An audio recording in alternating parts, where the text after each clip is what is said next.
What is up, everybody? Welcome to Rats on Film, the show where a bunch of film rats talk about and rank TV shows. On the show today, Johnny and I are here to talk about Andor.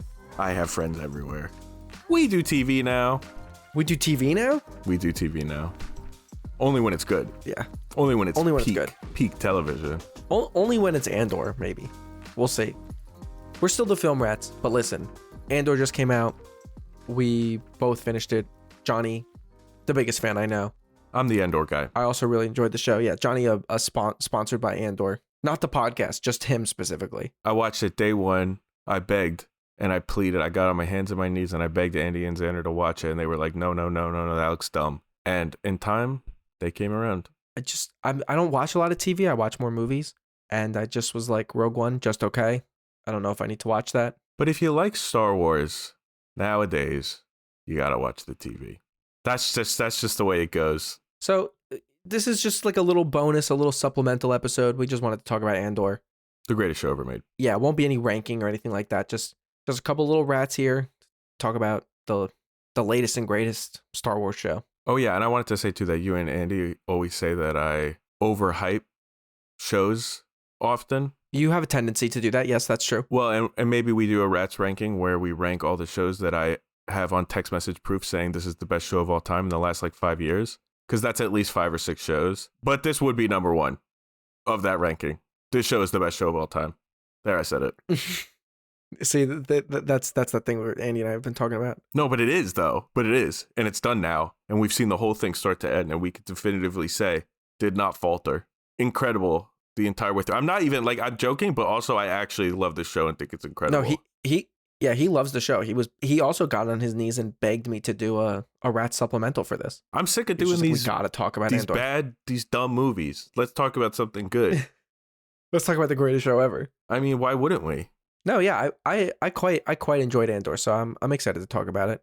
We're gonna talk about both seasons. I guess at the top I'm gonna say spoiler alert if you've not seen the show yet, because it is fairly new when we're recording this. It's only wrapped up last week. And we're not gonna be like ranking them and like going through, but just talking about it like generally and why we like it so much. Yeah. So spoilers if you've not seen the show. Proceed at your own caution. First off, like the big thing of this show is that it's about real people and people who are affected by the Empire. And it has a more genuine human feeling than any other thing that's ever been made in Star Wars. Like, I truly feel that. And I think that leads to a lot of its success. I have this weird feeling about Andor that I sort of feel like it's simultaneously the most Star Wars thing and the least Star Wars thing that's ever been made. Talking about totally the original Star Wars. I'm just talking about George Lucas's 1977 Star Wars, A New Hope. I think that this show encapsulates a lot of the stuff that George Lucas is talking about and kind of barking up the tree of, but not at all in any of the ways that he did it. Yes, I totally agree. It captures I think more that's of the really spirit. I think it's really fascinating. Yeah, it's very much the spirit, 100%. In terms of a rebellion fighting against an oppressive overlord power, right? And government. Yeah, well, and what's really interesting about it is that's like the core of it, and that's the core of the original Star Wars, and that's the core of this show. But I think the original Star Wars is very much in this black and white, and this show has so many more gradations throughout it while still hitting that exact same core ideal. And I totally agree with what you're saying. And I think another strong part about the show is that I just love Cassian as a character. I think he's an incredible character. I think to watch the show and see his character's arc is very rewarding because he goes as somebody. His entire life was basically, I don't want to say ruined, but completely changed, and he lost a lot before he even got started. But he doesn't want to be part of the rebellion. He wants nothing to do with the Empire. He wants to live a life peacefully. And as the show goes on, he learns that as long as the Empire exists, it's not possible. And he has to fight. Yeah, it is really interesting because there is such a feeling around if you see evil in the world and you're allowing it to continue to be your part of the problem, sort of a thing. And that's sort of the journey that he goes on, where he just thinks it's not my problem and I can't fix it, even if I wanted to realizing that everybody has the power to do something. And yeah, it's a crazy trajectory he goes on from the start of the first season till, yeah, ultimately the end of Rogue One. I think this show as a whole enriches the Star Wars universe in a really substantial way in terms of the Empire and the Rebellion. We're talking about the Empire. The things that they're doing are so diabolical and so methodical that it puts them in a much eviler but also smarter light than the originals, right? And I also think it gives the Empire a really good human touch where you have all of these people who are part of the system and they believe in it in different ways, and they're like heroes of their own story. You know what I mean? Yeah, it is really interesting because I think that some of the best, or worst, I should say, villains of Star Wars are in this Yeah. show. And yeah, it is because of that. Talk about Cyril and Dedra, both of them Really good with characters. these, yeah, really, really well written characters, and really, just you really fucking hate them. They're And just yeah, like well everything, performed characters too. mm-hmm. Yeah, it's great. Every time they're on screen, like, you watch fucking Cyril eat cereal, and you're like, I hate this guy. I hope he chokes on these Cocoa Puffs. Yeah. But you feel bad for him a little bit too in those situations. Yeah, you Like, do. Well, he is someone who believes in the Empire. He believes in law and order, and he thinks he's doing the right thing. And it's not until later on that he sees the bigger picture, and there's a tragedy to that for sure. yeah. I think a great, it's so hard to talk about this because we're kind of jumping all around, but I think a great part too of all of these villains, all of these people in the Empire, Cyril and Dedra, and also Partagast as well, is ultimately in the end, they are undone by the system that they are enforcing. They are believing in it for whatever reason they do. Like for Cyril, he believes in law and order. For Dedra, she's kind of just trying to do whatever she can to gain her own power and stake her own claim. But all three of them get taken apart by the establishment that they're pushing. Yeah, it gives a really interesting account of the Empire that is not something we've seen before, even though it's been in so much of Star Wars. And the rebellion as well, because I think the big thing in this show, I think the main through line of this entire show is sacrifice, and what are you willing to sacrifice, right, for what you believe in. The big part of the rebellion is sometimes they're doing terrible things, but they think it's worth it to sacrifice for this ultimate dream of freedom. Yeah, it is a really interesting thing to look at. To again, I kind of hinted at already that the show is really in shades of gray instead of black and white, of Yeah. just the Empire's all good, the rebels are all good, the Empire's all evil. Luthen is not portrayed as a good guy. No, he's a bad dude. But he's decided to commit to a cause, and he's given up everything to do it, and he doesn't care who he hurts along the path to victory. Because he truly believes that it's the only way. And he's kind of right, too. They're never going to win unless they are smart about it and unless they do some things that they wouldn't want to do. It's not that it's not that he takes joy in it. I'm forced to use the tools of my enemy. I mean, yeah, I genuinely think that monologue in season 1 is the best scene in the whole entire show. Well, and it's so interesting because I think the one line in that monologue, what do I sacrifice? I sacrifice everything. Something like that. I'm paraphrasing. Yeah. That line is sort of the overarching theme for almost every character in the entire show. Yeah. Almost every character, good and bad, in the show gives up everything in pursuit of what they're going for. Going kind of in order of the way that things happen. I think that right off the bat, the way that the show starts, to your point of like, he doesn't want to be a rebel, and he kind of gets roped into this rebel mission that is sort of like the kickoff for the rebellion, the fundraising campaign for the rebellion. I think that whole arc there is so well done and so interesting, and where you end up at the end it's really cool. But it's the slow build, right? Like, he doesn't just become a rebel leader right after that. He goes, well, I'm not like that. I'm an honorable guy. I'm going to do what I agreed to do. But also, I don't want a part of this. And then the next part's amazing because he runs away with all the money, right? He's trying to live happy on the beach, trying to get away from everything. he gets away with it. He doesn't get arrested Yeah. for that. He gets arrested for walking Yep. on For the looking beach. suspicious. And I think that's when he realizes you can't escape it. It's not about having money or not having money. It's not about if you did something bad or you didn't do something bad. It doesn't matter. You're being Yeah. oppressed. The corruption of the empire is everywhere. Yeah. And it'll get you for something. Yeah, exactly. Whether you deserve it or not. And I thought that was so smart. To get him arrested for after he killed 2 cops and robbed the garrison. But he doesn't get arrested for any of that. He gets arrested for walking on the beach. It's so good. I think one of my favorite parts about the show as well, talking about things that it like deepened and enriched in the Star Wars universe, is the Mon Mothma character. Yes, for sure. I think she is incredible in the show, and the role that she has of being in the Senate, and she knows everything's fucked, and she's trying to speak out in the proper channels in the Senate, and just no one is backing her up, to where I have to go to Luthen to make something happen. I think her whole character, her whole arc in the show is so amazing and so great.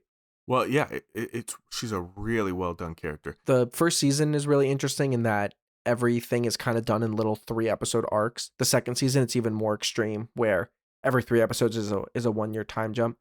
And it's sort of interesting to see the countdown to the Battle of Yavin. Rogue One leads directly into A New Hope, which ends with the Battle of Yavin. And the entirety of season 2, every time you jump a year and you're kind of filling in the gaps about what Cassian's been doing in the rebellion for that time. It's really interesting. Well, and there's a weird sense of like impending doom as well, right? Yeah, Since for you sure. know Cassian dies and you grow close to his character, but also there's all the other characters. A lot of them are not there. You wonder what's going to happen to them. What's going to happen to Luthen? I mean, we barely even talked about Luthen. He's like the best character on the whole show, really.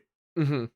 But yeah, I had heard Tony Gilroy talking about originally they wanted to do like 5 seasons of the show and every season would be 1 year. But then he was like, I'll be dead by the time we finish that. And also, since it's before Rogue One, like, how is Diego Luna going to do that when he's 50 or 60? So that's the reason they tried to do it in 2 seasons. But I actually think it was perfect. Like, it time jumps, but it never feels like you're missing that much. Like, we understand the journey that he's going on. Like, he's going on missions that we're not seeing, but we understand what that entails. We got to talk about, I feel like, Gorman for season 2. It's interesting because even though it's taking place over multiple years, the show mostly focuses on one sort of central device, which is sort of the Imperial destruction of Gorman. Mm. It feels very real that people in power would go, we need this for a resource and we're going to get it no matter what people are there to try and stop us. So how do we do it in the way that makes us look the least shitty as possible? Well, and it's the manipulation of the media and perception as well, right? Mm-hmm. Like that they're doing horrible things, but if they know that they control the narrative, they can get away with it. Well, and you sort of get this, you get this interesting divide start to develop between Luthen and Cassian, where we kind of talked about it already, but Luthen very much is, I'll do whatever it takes to beat the Empire. And Cassian does care more about people. Yes. And does care more about who gets hurt along the way. And it's partially due to people he's lost and things like that. But, when he goes to Gorman, he goes, they're not ready. You're just asking for all these people to get slaughtered. I'm not going to be a part of that. And Luthen goes, yeah, but wouldn't that be great for us? Like, think about the publicity. If a whole planet gets slaughtered, that would really rally people to the rebellion. And it really is like the fissure between them that kind of persists throughout the rest of the show. And it's an interesting difference in philosophies for what it takes to form a rebellion. Yeah, I totally agree. I mean, I think Andor respects that Luthen is willing to sacrifice himself for the rebellion, but when he goes into sacrificing so many other people and making these big choices, he just can't agree with it. Yeah, and I think it specifically comes back to another character that I think is really great in the show is Bix. Yeah, we haven't even talked about Bix. And I think that from Cassian is really kind of fueled by what Bix lost for the rebellion. This show, it's a year later in the first season. She gets tortured by that fucker, and she still is having PTSD. She's still having nightmares. She's still suffering because of trying to protect Cassian and in the small ways that she was supporting the rebellion. And Cassian has like seen the effects that it has on an individual and someone who's very close to him and who matters to him. And he's just not willing to put that on other people. I think that this show just adds so much. Like when I watch other movies now and when I think about other aspects of Star Wars, specifically the original trilogy, you think of these characters and the things that they have done and sacrificed in order to make the things that happen in A New Hope happen and Rogue One. I mean, I love how this show ends literally with him walking to go to Rogue One, Andor.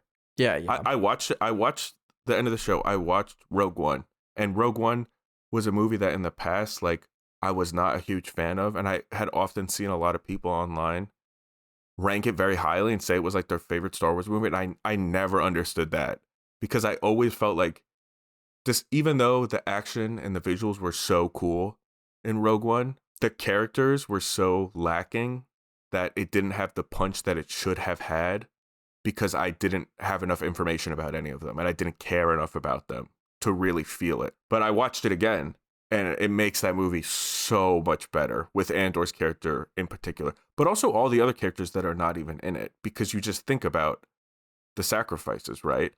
I had seen a lot of people online and you shared the same sentiment that one thing you disliked about season 2 was that they dropped the storyline of Cassian looking for his sister, which is how the show starts out, right? Like the start of the show is it's like it's like the inciting incident. That's what starts everything in the snowball of everything, right? Cops harass him, whatever, all of it. Yeah, a stupid fucker named Tim gets him. Yeah, fucking Tim, dude. I think that's so funny though, the fact that everybody's got a cool Star Wars name and the one guy's just Tim. Yeah, with 2 M's. And oh, is it with 2 M's? So Star Wars. Oh my god. But so I've seen other people complain online about that too, how it's like a dropped plot line. I honestly think it's one of the best parts of his entire character. And I don't see it as a dropped plot line at all. I see it as the whole show is about, again, the sacrifices and the things that the Empire takes away from regular people and them fighting back. And I think that that's something that the Empire takes from him when he's so young. And no matter what he does, he can never let it go and he can never have closure on that. He'll never find her. And Marva tells him that in the first season, like, stop looking for her. She's gone. Yeah. Nobody made it off that planet. Basically saying she's dead. You'll never find her. But you don't know that she's dead. And he doesn't know that for sure. And he lives his entire life with this pain. I really feel that you could feel it in his character and in his performance. And I think it adds to the way that he acts, with the way that he treats Bix, with the way that he treats the Gormans. He wants to save people inherently, right? He has this pain of not saving his sister, and he carries it with him, and it manifests in the way that, yes, he's a rebel and he's willing to do bad things for the rebellion, but he wants to save as many people as he can. He's not willing to just sacrifice people for nothing, right?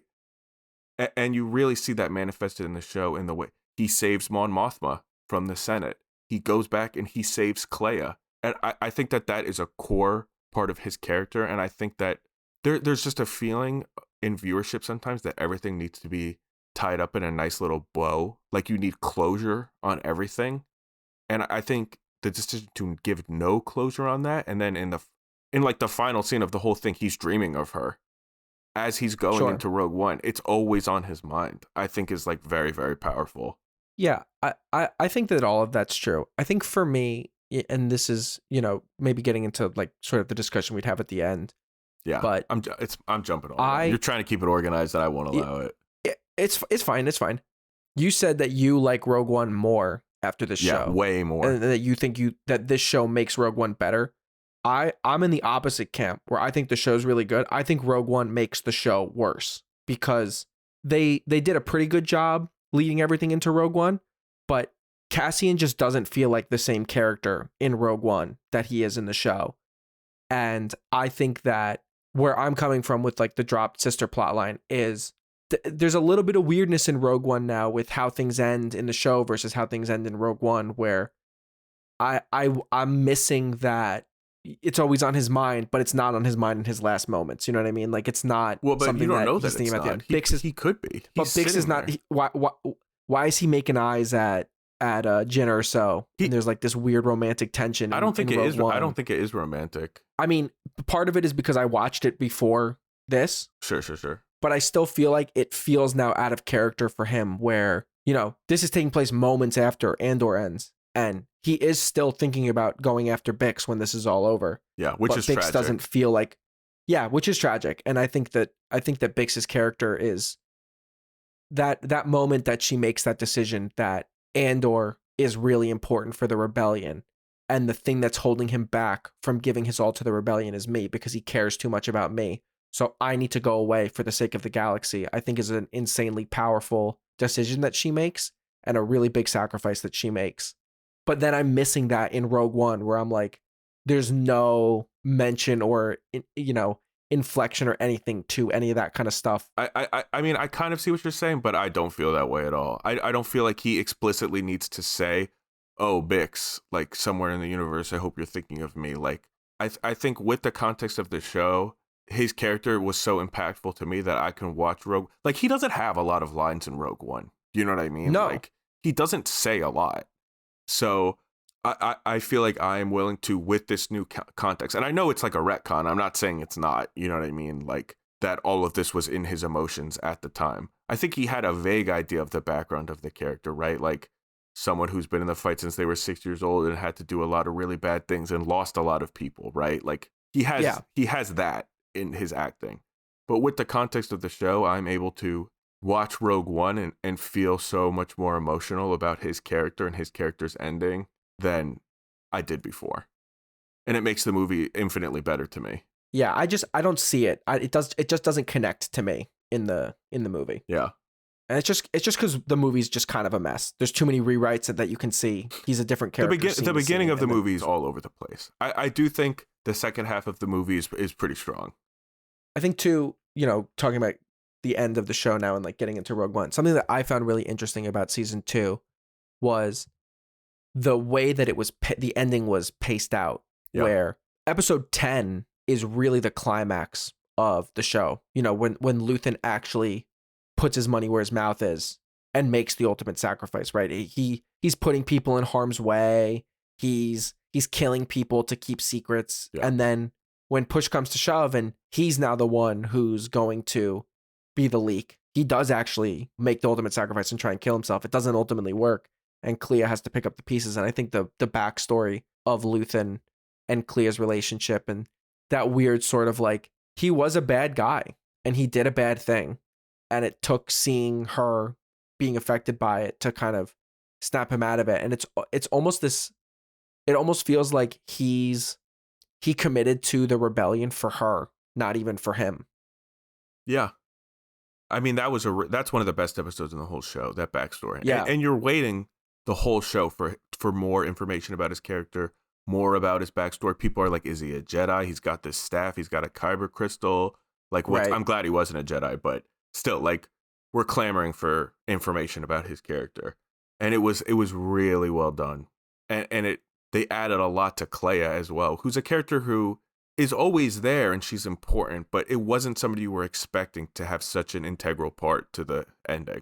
And I think, too, what you're talking about with Luthen's sacrifice, it's crucially important for the show to work and for his character to work. Because he does so many bad things. And as season 2 goes on, Andor starts to lose trust in him. Mon Mothma starts to lose trust in him. We as an audience are kind of like, how far is this guy going to go? Like, it's going too far. But when push came to shove, when it was his ass on the line, he stood by his ideals and what he always said, and he tried to take his own life. And I think it marks a huge difference between him and like Dedra, for example. Dedra talks a big game, but at the end of the day, if it came to being her or somebody else, she's always going to go for herself. She's going to screw over her partner and her teammate. Right. She acts like she cares about the Empire and she cares about order and she cares about their objectives, but really all she cared about was her own ambition. And it's important to show the difference between her and Luthen in those moments, that he isn't just talk. He will put his money where his mouth is. And we skipped over it a little bit because we've been jumping around, but I think also talking about Dedra and the type of character that she is versus Cyril. You know, Cyril meets his end in the second season here. The last line for him too, crazy. Dude, you couldn't have written a better last line. You couldn't have. So savage. Who are you? It's perfect though, because Andor's not even being a dick. He's genuinely like, what the fuck? Who are you? He doesn't care about him. And he doesn't know. He doesn't even know who it is. He spent his whole life obsessing with this guy. Like, not whole life. The last 5 years obsessing with this man. And Cassian has no idea he exists. And it's also just the emotion of everything happening, the way Cyril's been betrayed, the way he's wasted his life and been bamboozled into being this piece of shit. And he really thought he was a hero. And then in the midst of everything and all the violence, he thinks he's a good guy. He sees fucking Andor, of all fucking people, and he just loses. Like, that fight scene's great. It's really good. Him versus Dedra, where Dedra is ultimately out for herself. You know, in that moment when he learns the truth about what's happening on Gorman, he has a moral code that he lives by. And that doesn't align with it, and it sends him into conflict. He doesn't necessarily do anything to stop it, but he leaves, right? He walks away from the Empire there, and he's really confused. And Dedra's like, well, this is how I get my promotion. Yeah, what am I supposed to do if I have to do this? It's the shades of gray, like you said. Like, they're all bad. Luthen's bad, Dedra's bad, Cyril's bad, even Andor's bad a little bit, right? But like... Yeah, Mon Mothma thinks he's a freak when he's killing everybody in this, trying to get her out of the Senate. Mon Mothma, she's drinking and dancing at parties. She doesn't know what it's like. How nice for you, as Luthen said. That's a great line. Yeah, that's a great line too. Luthen has so many good lines in this show. Yeah. It's so hard to talk about this show because there's just really, we should have been doing an episode of the show for every single episode that came out, so you could really just go through it. But there's just so much juicy stuff in this show. I actually want to go back to Bix too. Yeah, sure. Yeah, I was going to try and circle back to her for the ending as well. Yeah, maybe we could wrap it up with talking about her because she really is such an important character. And her decision to leave, like you said, it's really, really powerful. And it really hurts. And part of me too, when I'm watching it, I'm like, I get it, but it felt off. You know what I mean? I was like, you can't just stay on Yavin at least. You know what I mean? Like, maybe at least then you're part of the safe base. Like, where are you even going to go? Like, it felt a little bit off. But then the reveal at the end where she has his baby, and then the tragedy of that he never even knows. And literally right beforehand, Vel is trying to tell him, reconnect with her. And when she lost Cinta as well, and she understands. Yeah, what it's like to lose a partner. It's like really tragic. I do love that B is with Bix, but that I also thought was tragic that B never gets to see Cassian again. They just left him. That's so sad too. I know they abandoned him. But it makes sense. Like you would. One last thing I want to talk about too before we wrap it up is the show has no Jedi in it, and it was like a point, right? Every news article was like, Andor, the best Star Wars show, but there aren't even any Jedi. What the hell? But at the end of season 2, they introduced the Force healer. And she's not a Jedi. She's just somebody who's like, has a little bit of a connection to the Force. And they introduce this idea that she sees Andor as this important figure, right? And then Bix agrees, right? Bix sees it too. And that's part of the reason that she leaves. And then Andor's like, this is fucking stupid.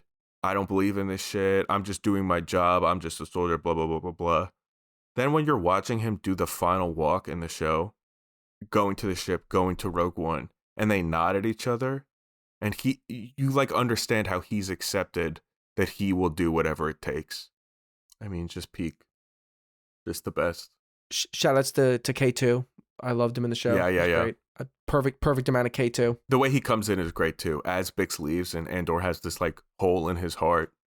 Yeah. He appears. Like, I think he gets a little bachelor pad. They play cards. Yeah, that's great. This episode's probably crazy. Just know that if I'm annoying to listen to, it's just because I really, really like this show. And my brain is like going to a million places. And every time we start talking about something, I'm like thinking of something else. I'm like, oh, don't forget to say that because that is important. Yeah, I mean, to be fair, like it is a 24 episode show. So it's like 24 hours of show we're talking about for like an hour, you know? Yeah. But yeah, I don't know. We wanted to do like a little supplemental Ratpinions on Andor. Ratpinions, good. Great. The best show ever. The best show ever. Johnny's giving it a TV show big cheese, all time big cheese. Yeah, I'm giving it. I think it's better than most of the movies. Maybe all the movies. It might be my favorite Star Wars thing ever. Like, obviously, I have current recency bias. It's definitely in the conversation for me personally. Yeah, I think it's really solid. I don't like it better than a lot of the movies, but I'm more of a movie guy than a TV guy. But I think it's really, really solid, and I do love kind of a TV show that doesn't overstay its welcome a little bit. You know, Yeah. it sets out to give you the backstory of Cassian Andor leading into Rogue One, and it does that to really great effect.